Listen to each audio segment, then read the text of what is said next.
Welcome to hbrv Lifestyle. This is the Honey Badger here, giving it to you straight in the RV business as usual. Wow, has it been an incredible show season so far. The reason why it's been so incredible is I've been hearing some pretty decent numbers out of a lot of the shows, more than my expectations were. My expectations for a lot of these RV shows was, number one, I was expecting dealerships to raise their prices back up to profitability. And it didn't. It stayed the same. It stayed stagnant. It stayed towards the October, November, December. Remember when I told you that a lot of these dealerships were losing money on a lot of the inventory they had? And that probably wouldn't last until maybe last week of December. Well, I was wrong. I'll admit, I was wrong. It's something I did not foresee. I foresaw a lot of things that did occur. This is one of the only things that I foresaw that did not occur. So here in these January shows, from what I'm being told by my friends in the industry, the dealerships are not making money, and it's not their priority right now. The priority for the majority of dealers going into these shows is to move inventory. So you're getting a lot of, I'm getting a lot of reports of certain brands, certain manufacturers, certain floor plans are just out of control discounted. I'm hearing about certain Keystone products like Montana and Cougar with certain dealers are taking huge losers. Even with the factory money that Keystone has offered them, they're still taking monster losers. There's a dealer back east that was selling a travel trailer brand for $3,000 and $4,000 losers. Pure. That's not all the fluff you give the government or the fluff you give, the company to pay less taxes. I'm talking about actual pure from invoice $3,000 and $4,000 losers on entry-level travel trailers because they were attempting to move inventory. So I was very shocked by this in a good way. I'm happy that for you, the consumer, that you have another opportunity in January and possibly February to get the same kind of deal that people were getting in November, December. Now, guys, it's not going to get much better than that because you have to draw a line in the sand at some point, okay? At this point, let me explain why it's not going to probably get any better. It's not going to get any better because now, instead of worrying about profits, I'll worry about cash flow, okay? So let me explain why these dealerships are taking these kind of beatings right now, okay? It's because what you do, and this is as transparent as it gets, folks, okay? It gets more transparent than Josh the RV Nerd does. So a dealership, when it's ran, has something called a floor plan. The floor plan is like a loan on the inventory. So you loan out each individual inventory, and they pay the same rate you do retail right now. So a lot of them are paying 8.5%, 9.5% interest on that unit. Well, when it reaches a certain age, you are forced to pay down the principal. So it's not like a 5-year loan or a 6-year loan like a car or a 15-year loan on an RV. It could be 180 days. It could be 365 days. It could be anything in between. But the bank makes you start paying down the inventory loan with something called a curtailment. Basically, it's paying down the principal. So let's say they bought a motor. Let me give a good friend of mine's example. A good friend of mine is selling a Super C motorhome, a Nexus Wraith. He's trying to get rid of it. And how he's trying to get rid of it is he's trying to sell it for about 10 grand back of what he purchased it for. So he's got it listed for a silly number, and he's gotten a lot of phone calls, but people, obviously they want to negotiate. Well, there's no negotiation once you get past 10 grand below invoice. Okay.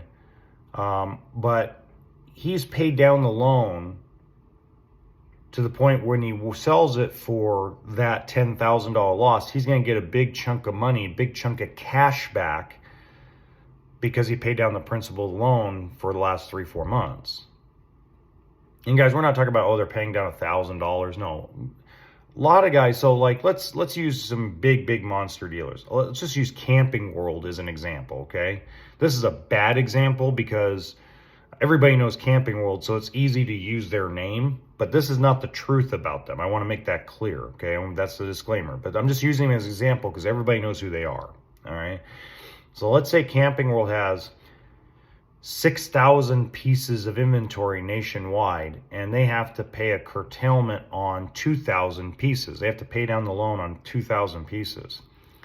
That isn't like a $200,000 check. That's like a $2 to $6 million check, depending on what the invoice of the inventory is. An old dealership I used to work for, the guy was writing on 40 pieces, $260,000 to $300,000 a month in curtailments. So what that does is it takes cash out of the business. So when you have to pay that kind of, even though it's like a savings account, technically, you can call it that. I mean, there's a ton of dealers that look at it that way. But reality is if you're sitting and you're going, man, I just need cash, you're like, screw the profit, let's just get the cash back. And that's what they've been doing. So if you're seeing these really huge discounts going, why are they losing money? They might be losing profit, but they're gaining cash back. They're injecting cash back into the business. Okay. You have to remember something, folks. A business of any kind does not run on profit. It runs on cash flow. Lots of companies, lots of businesses have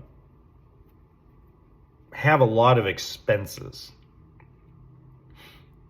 So one of the things that is huge that I've talked about in other podcast episodes, and I've talked about on my YouTube channel, is service contracts. Extended warranties are an important item to a dealership because of cash flow, because that's what a service department provides. But when you're in the dog days of October, November, December, January, and they are the dog days, the normal dog days, service departments still don't bring in a lot of cash because unfortunately people don't bring in their rigs to get worked on in the winter. Even though it's highly recommended to do that, they wait till the last minute right before spring starts because they got other things on their mind. Christmas, New Year's, Hanukkah, Kwanzaa, Thanksgiving, Halloween. There's just so much going on between Halloween and January 15th that folks don't think about it. Okay? At the end of the day, it looks like these next two shows that I know about on the West Coast are going to absolutely kill it. Now, I haven't checked in with my boss. My boss is actually in the Tampa show, I believe with General RV down there. Great dealership, by the way, great company. So I haven't checked in with him to see how they're doing down there so far. It only just got started. But I know that like the show I'm going to be at. So I'm going to be at the Tacoma show in Washington State with Apache Campers, January 19th through January 22nd. That's probably going to be a killer show for you to go and make your purchase. There's another show in northwestern Idaho. We're talking about like Coeur d'Alene. Bobby Combs is going there. I actually feel bad. I actually wanted to try to make it for a day, at least for you guys that are my Idaho fans, that listen to my podcasts, that listen or watch my videos on YouTube. on hbrv lifestyle. But unfortunately, with weather, the weather patterns on my route, I'm going to be taking it real easy. I'm not going to have the time to come out there, and it sucks. But that's another incredible show where I know like dealers like Bobby Combs RV are just going to be blowing out inventory. You know, they're going to try to shrink their inventory down, and they're going to try to get some cash flow back into the dealership. And so, you know, this may be a down year in profit for a lot of dealers. And I think they've come to the conclusion that they're okay with that. They had an incredible run during COVID. For a lot of them, they got saved by the COVID pandemic. For those that changed their business practices, they're probably, you know what, if we take a 30% cut in profit this year, so be it. Let's just keep the cash flow going. Let's keep the market share going. So when the economy gets better, we can make some money. Let's take care of the customer. Man, that's the number one thing I'm hearing out there right now, especially from my new dealers and some of my existing dealers, is let's just take care of the customer. On this entire trip, I've done all kinds of training with a lot of my new locations, and that's all I hear. Everywhere I go is we just need to take care of the customers. You know, if we make $2 on a deal, we still need to take care of the customer. If we lose $3,000 on a deal, we need to make sure we take care of the customer.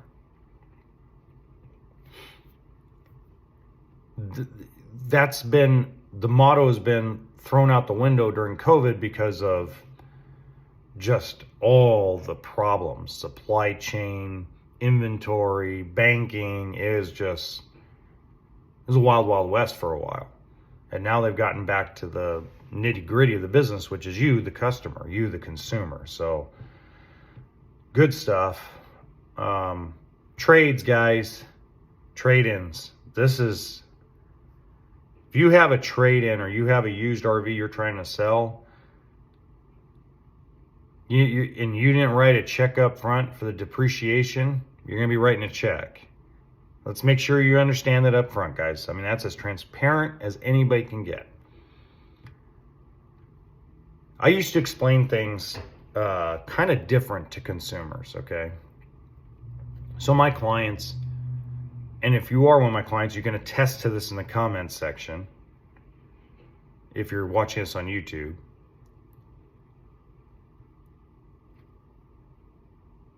I used to go after the money all the time, and everybody thought, oh my God, it's just because you're being a dick. And I'm like, no, I'm in it for the long game.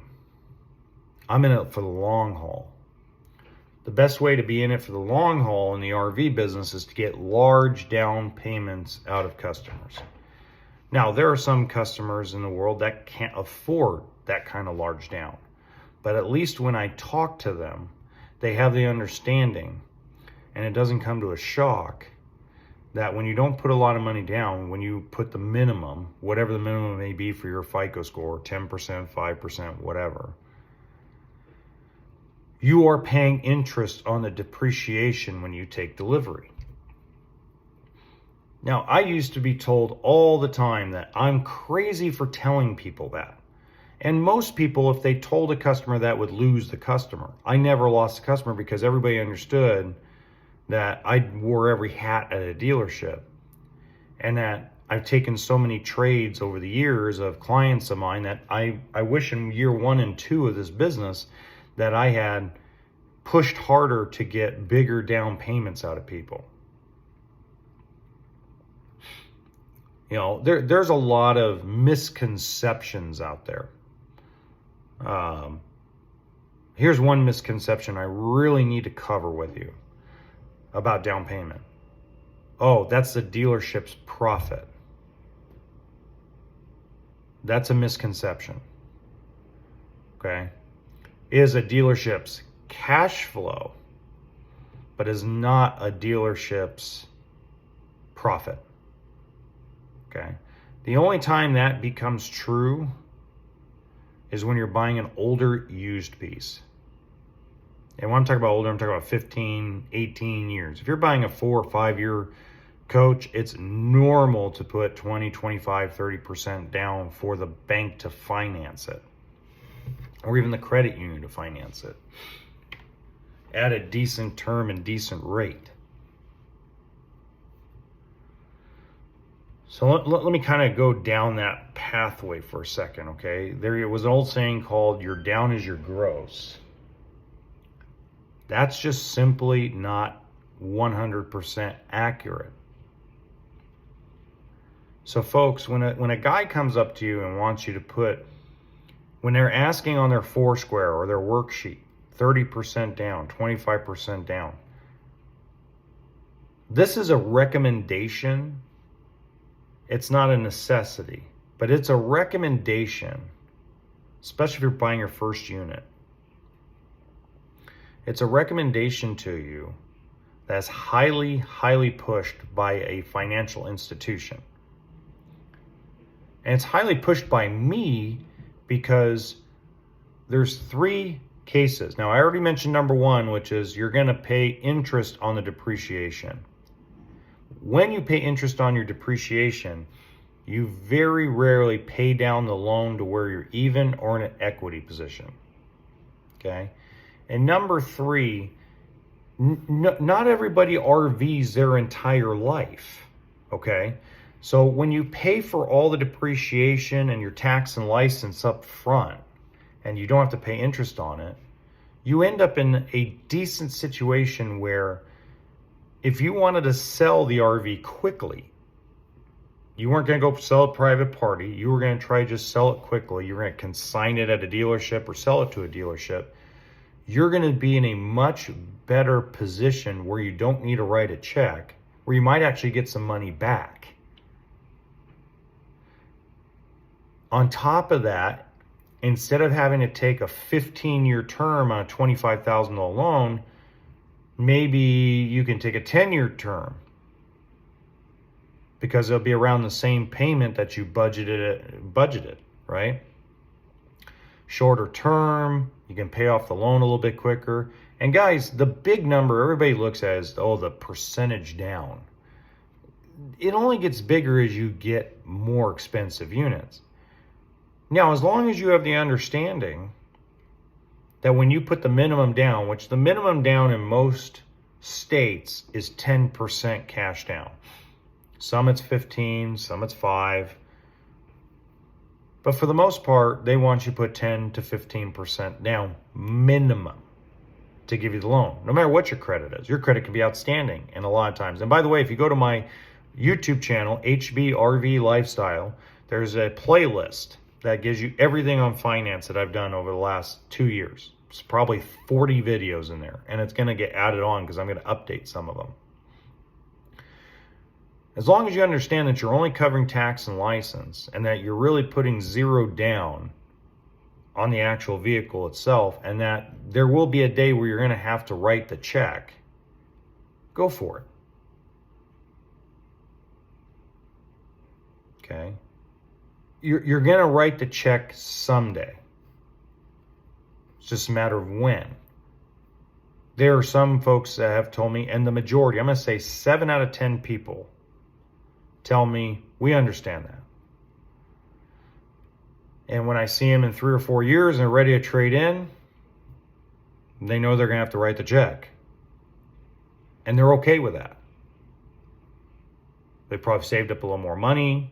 They know what they want. Because here's what really happens. And this makes sense, okay? And I'm going to talk about this part in depth, okay? This makes sense. If you're starting out with let's say you're starting out with something like my trailers. My little trailers I sell to dealers are like 14, 15, 16, 17 foot. That's the majority of them. I have some other stuff, but the majority of them are these little travel trailers that are under 3,000 pounds. You know, the majority of them are around 2,600, 2,700 pounds. And they're welcome to the RV business. Get your feet wet type of trailer. They're affordable. You don't need a lot of down payment. You know, they work kind of like the old Nissan Sentras used to, with the roll-up windows and no AC. If you remember those 99, 95 brand new cars, right? here's the cool part is when there are folks out there that say, you know what, I don't want to put a lot of down on my first trailer or my first motorhome or my first toy hauler because I don't know how I'm going to like it. I'd rather hold on to that cash and use it down the road if I never use it. So I had one guy explain it to me like that. Great customer. He's bought 3 RVs from me. Okay. By the time he got to the third one, he stroked a $100,000 check to get out of his motorhome into his new diesel pusher. Okay. But when I first started with him, I started with him on an Attitude toy hauler, a 21 SAG. This is going back 12 years ago. Okay. And he put like $30,000, $3,500 cash down. And I'm like, why would you only put that little down? I mean, you know, you're going to end up upside down in it, right? And he goes, yeah, no, I understand that. He goes, you know, the good news is he says, I'd rather put very little money out of pocket right now. And, you know, he said, as I go along, he says, if I upgrade, I'll upgrade probably to a motorhome, which he did. He ended up getting a Class C motorhome two and a half years later. And he said, I'd rather every single time somebody tells me what the minimum cash is going to be to get out of my trade and into the new one. And that's a good strategy too. I've seen that strategy a lot. I saw that strategy when I sold a Riverstone toy hauler to a couple in San Diego, California. They had an Airstream trade-in. And we had this incredible conversation, and they didn't put a lot of money down. They only put like 10 grand or 12 grand down on the Airstream, and they were big time upside down. And, you know, when the lady just said, hey, how much actual real cash down do we need, the absolute minimum to qualify for the new loan?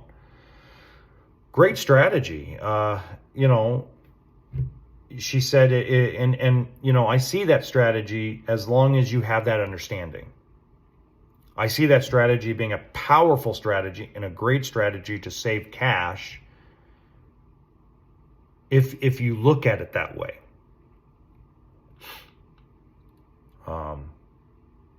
If that's your negotiating style, that's a great way of going about it, because it gives you really, like, it gives me, especially since I was in finance, it gave me the option to give you 3 real options. Okay, this is the absolute minimum for one bank, and if I can expand to 2 other banks, I need this amount, a little bit more. And it gives me that opportunity to sit with you and actually have that conversation. So I you know, there's a reason why I push 30%. I always have, always will. I won't stop. But I understand the minimum down, the minimum down, the minimum down, because over the long haul, it'll save you cash, at least a little bit. You know, it probably saved them 5 to 7 grand cash down going from their Airstream to this by not putting that big of a down on their B-Van motorhome. So these are the little things that, you know, I believe we're really are important to talk about. It's important to have open conversations, guys. This is the other thing that's very difficult for anybody, salesperson, customer, is we just get a bad rap. We do. We get this terrible reputation because of Hollywood, because of movies, because of some people's stupidity, YouTube. Not bashing YouTube, but YouTubers trying to tell you how terrible salespeople are. I'm going to tell you, everybody bashes Camping World, okay? There's just such a bash along the industry of this big conglomerate, and everybody's like haters about it, you know? You know, and I'm talking about, not only talking about, you know, obviously the internal struggle, but I'm talking about consumers. I'm talking about customers saying they'll never shop at Camping World ever again. Well, there are a lot of incredibly, really good Camping World locations. You guys have to understand, every location stands on its own. I've worked for a Camping World. I worked for a Camping World in Vacaville, California. It's probably one of the best run individual dealerships, individual stores that I've ever been to. And I've been to a lot. I've visited a lot. I've talked to a lot of owners.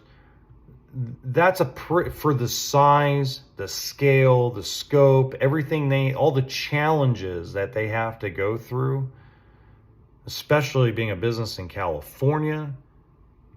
They're a well-oiled machine, and they're really well run. Their management team, their finance team, their service team, they're pretty much on point. Now, is everybody happy with them? Of course not. Nobody's happy with every business. But the sales team there is really top notch. If every customer walked into that dealership and said everything they're looking for, what price points they're looking for, just gave the entire rundown, A to Z, those folks know how to handle it. And they would take really good care of you, whether you buy from them or not. I've seen the same thing at a lot of other dealers, like just a ton of other dealers. For the most part, the majority, I'm going to say 85% of the sales force in the RV business are clean, nice, helpful, knowledgeable, incredible people. It's the super duper majority. The super majority of owners that I've met are just incredible people. And they're given bad reputations because media. The big bad dealer, we can't let them make any money. That's how people feel. It's not the car business, guys. The car business is way different. I see the car business always changing hands, constantly. Every 2-3 years, a dealer is selling to some conglomerate or selling to somebody else, or somebody's opening one 10 miles into the minimum range. I mean, it's just a joke. But the RV business is different in that respect. Now, in the last couple of years, we've seen a lot of dealerships that have been in business 15, 20, 30 years. They're retiring. They don't have anybody to pass it to, so they sold it. Folsom Lake RV in Northern California, Folsom Lake, California. You know, the owner there for years was Charlie, and Charlie is just one of those guys, man, that you go to a bar, kick back and throw some beers back and shoot some pool, and he's that type of dude. You'd never know he was the owner of an RV dealership. You never know the man is now a multi-millionaire. We never know. There's a lot of guys in the industry like that. I mean, you go to open house, you go to the RV Expo for the dealers in Indiana, you would never know these guys are multimillionaires. They don't show it off. They don't get upset. The majority, super majority of them. They don't put you down. They're just regular Joe that wants to crack open a beer and listen to a concert and walk around just like a customer. It's their time to be a customer and go check out all the new stuff, right? Just like you're doing at shows. It's their show. It's their Super Bowl.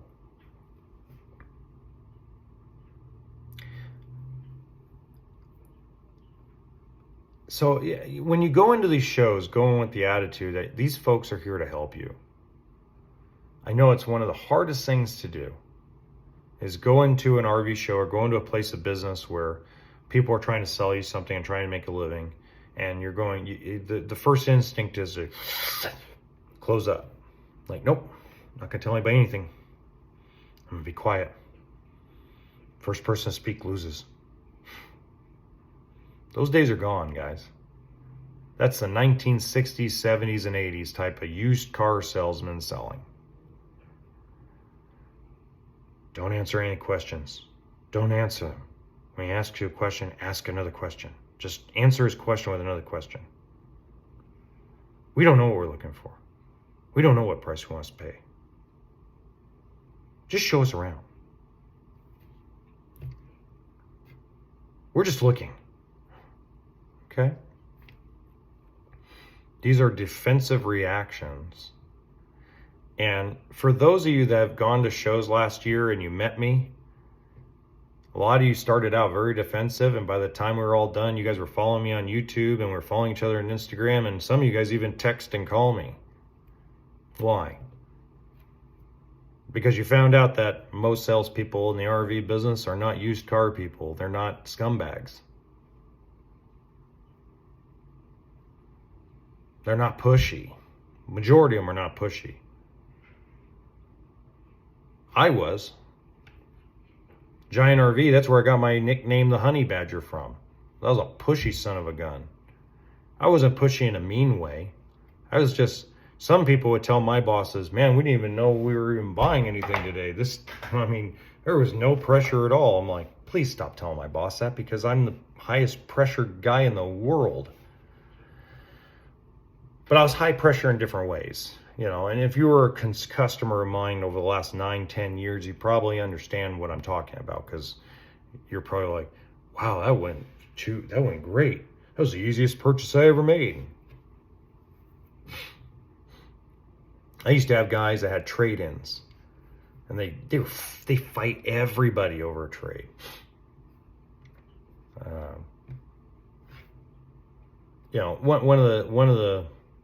When a customer, it's interesting because, one guy, he had this classy motorhome he had on trade. He owned the title. He constantly was asking everybody, once to twice a month, he would ask my buddy Greg or my buddy Doug, how much will you give me for my motorhome on trade? How much will you give me for my motorhome? And they go look at the book, and they give him a guesstimate because you can't really tell him. One day I stopped him before he left the office, and I said, I've seen you here 4 times. You've asked the same question 4 times, 4 months in a row. And he goes, okay. And I said, you're not going to ever get the answer you're looking for. And I said, so one thing that I always tell customers that used to own their trailers or their motorhomes or their RV or their boat or their car free and clear, he goes, yeah, is I tell them, sit down and write down a number of the difference you would like to pay between the new unit that you want to purchase and your current trade-in. Now, he didn't end up buying from us. He actually ended up buying from Mike Thompson's RV. But he went and purchased because he changed his mindset just a little bit. That little tweak, guys, working off a difference figure is easier for you and easier for the dealership than fighting over a value. The difference figure the difference figure at the end of the day is what's the most important.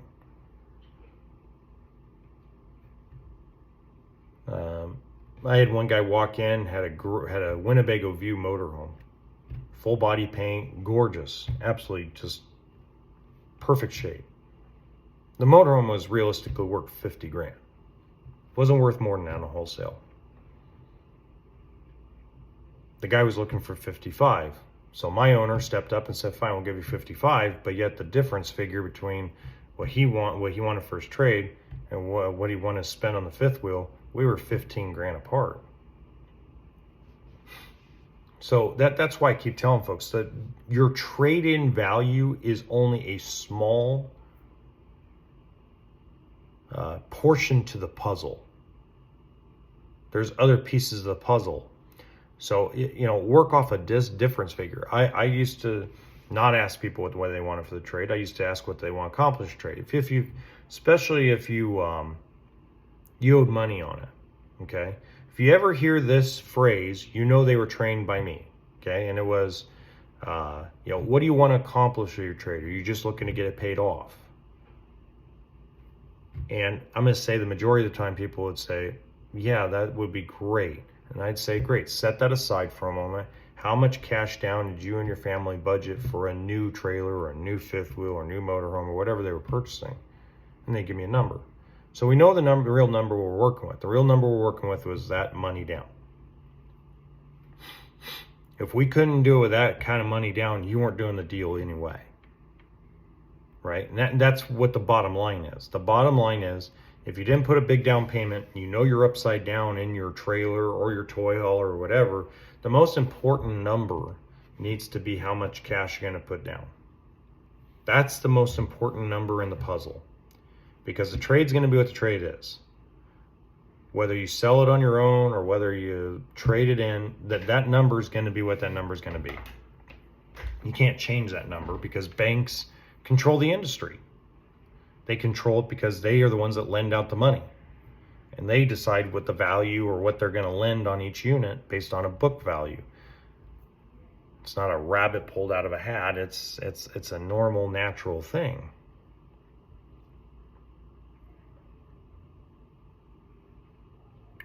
Oh, wow. Almost breakfast time here. So that's where I'm at with that.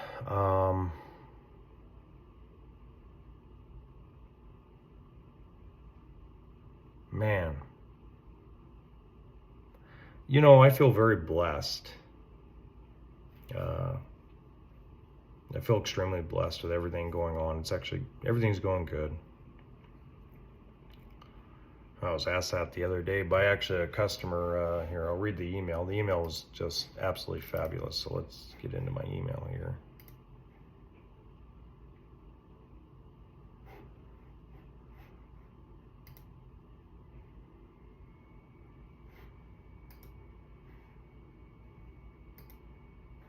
Okay, where is it? Where is it? Where is it? Where is it? Where is it?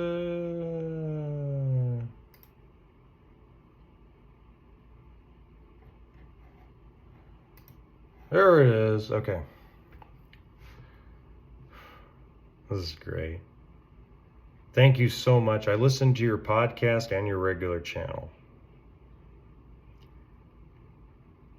You're probably one of the only folks that could get my husband to get excited about RVing. I was like very shocked by that. Here's another email. This is another good one. Thank you so much for talking my husband out of buying a Ford van and converting it. He is always worried about how much money we're spending and the value of everything. The way you explain things in your videos, the way you explain things in your podcast. When you explain that a van goes off Kelley Blue Book and it doesn't matter what we add to it, it will never ever be worth more than what Kelley Blue Book says. It made my husband change his mind, and we now have a used Pleasureway van. We're traveling the country as I'm typing this. Typing. Good Lord, I didn't spell typing right. I mean, just things like that make this channel and make this podcast worth it, just to get those kind of emails. Last email I got was really cool. This was late last night. Thank you for giving us all the information we needed. We had bad credit. We just bought at a show. We had everything they could possibly need up front. And we got the great news yesterday afternoon that we were fully approved for our loan. And now we get to start our journey. We're going to take pictures and video and start a YouTube channel, because we're going to visit every single national park in the United States over the next 2 years. And we're going to take our time. Maybe we'll run into each other. If we do, we'll have probably a million questions. But thank you so much, because without these videos on bad credit and financing, we probably would have never gotten a loan. Now, that's probably not 100% accurate, folks, because there's a lot of dealerships out there that have the same knowledge I do about subprime lending. I made those videos so that way it made it easier for you to go walk into a dealership and you don't have to wait a week or two to get a response.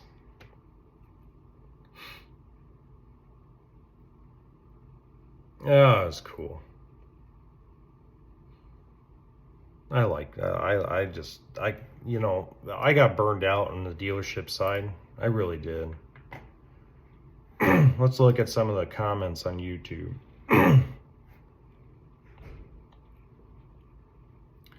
This is a comment on on that same video that they were talking about. It's not an email, it's a comment. It says, "Thank you so much. A dose of reality is very much always appreciated."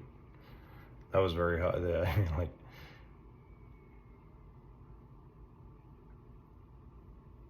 oh God.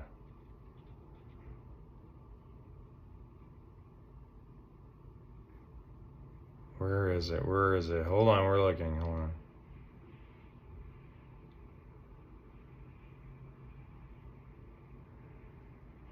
Just so many comments. I appreciate all the comments, guys. I mean, I'm seeing all kinds of comments on the YouTube channel.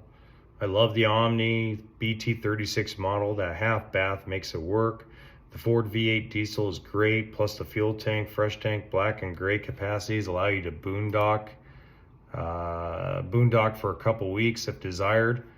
My only concern is the reliability of the rig. Doesn't a fifth wheel provide more interior space though? And you know, I'll answer that question. You are absolutely 100% correct, because you lose a lot of living space in a motorhome of any kind, even the diesel pusher, because you lose probably 4 feet of living space just because of the cockpit. A fifth wheel has a lot more space, a lot more interior storage. Where a motorhome, guys, where a motorhome kind of outdoes a fifth wheel is an exterior storage. You get more exterior storage in the majority of motorhomes than you do in a fifth wheel. Now, like, I live in a Cougar. I live in a 369 BHS Cougar, Chiloquin, Oregon.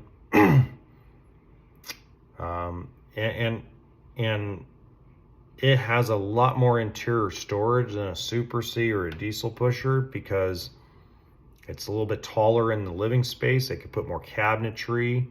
There's a little more hidden storage. You're trying to compact a 36-foot floor plan into a 32-foot, 31-foot box is what you're doing on a motorhome. So, and that's any kind. So the answer to your question is yes, it provides more interior space, but you get more exterior storage in a motorhome. Okay, let's go to the next one. I really do enjoy the fact that you are showing closed and open storage. Almost every website or video never shows anything like that. Well, I appreciate that. That's really cool.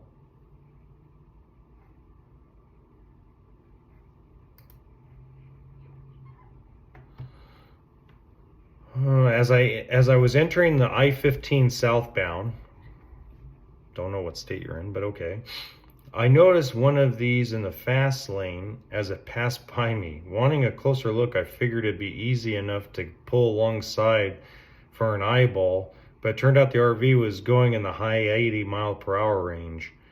I've never seen an RV of any sort going so fast. Leaving fuel economy at lower speeds aside, it was very impressive. I was in my Prius BTW, and after I pulled alongside at very nearly 90 miles an hour, I passed him. Oh, high 90s instead of low 90s. Oh, holy crap, man. Yeah. That was on the Omni. Hey, Wyatt Earp says, I really appreciate the way you do your videos. I like the doors open. I want to see everything that I'm going to purchase. Everything half closed is sort of half-assed, just in my opinion. Great video. Thank you so much. Well, that's, I mean, there's other simpler, you know, thank yous and stuff in there. So, yeah. Anyway. Well, I think we're going to wrap it up for today. Remember, Tacoma RV Show, January 19th through the 22nd. I will be there. Look for Apache campers, and I'll be somewhere around the Coachman display over there. And I look forward to seeing you guys. Enjoy your show season. If you're in Northern Idaho and Coeur d'Alene area, enjoy the Coeur d'Alene RV Show, the Northern Idaho Show. If I see you in Seattle, see you in Seattle.